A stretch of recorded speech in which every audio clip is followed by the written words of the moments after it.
Parang kailan lang. Nagsimula ako, halos walang maniwala sa akin kasi motor lang yung dala ko. And lahat ng kaibigan ko pinagtatawanan ako kasi wala pang networking company na meron taga Bicol na kumita. Pero after 4 years, sobrang grabe ng blessing na binigay sa akin. 4 years, 4 na sasakyan. First car ko is Honda Civic, second car ko is Montero Sport, third car ko is sobrang guwapo ng sasakyan kasi 2-door siya na Accord na kung nanonood ka ng Fast and the Furious, halos magkamukha yung sasakyan na yun.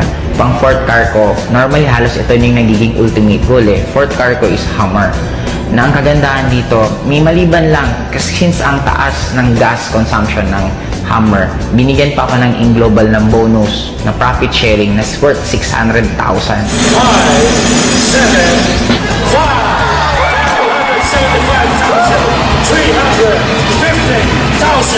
para daw pang gas ko sa Hummer ko.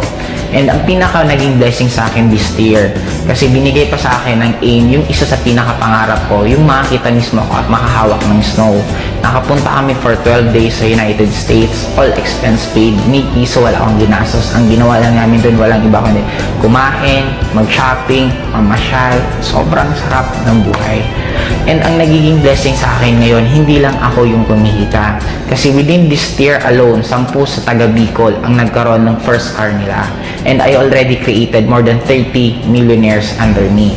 Ang isa sa pinaka-nasarapan ko sa AIM Global, kung ako tatanungin mo bakit AIM Global ang kinakarir ko, kasi ang dami kong choice kung ano yung pwede kong gawin na opportunity or pwede kong anong gawin na ibang bagay. Pero kaya AIM Global ang ginawa ko for 2 reasons lang. Number 1, kikita ka ng sobrang daming pera in a short span of time. Right now, I'm already earning 7 figures per month. And by next year, I'm sure kikita ako ng nasa 8 figures per month. Ang pinaka-bottom line sa akin, hindi lang yung pera, pero yung magkakaroon ka ng lots of time para i-spend mo sa loved ones mo. Kasi for me, yun naman talaga ang pinaka-essence ng buhay. Money, importante, pero ang pinaka-importante sa lahat is hindi ka mawala ng time para sa loved ones mo. Kaya kung ikaw yung tipong tao ngayon na namumroblema ka ng pamasahe mo, namumroblema ka ng tuition ng anak mo, namumroblema ka ng kuryente, namimiss mo yung mga pamilya mo kasi nasa malayo kang lugar na ginagawa mo yun para ka lang kumita, meron ngayon na isang AIM Global na kaya nang ibigay lahat ng pinapangarap mo.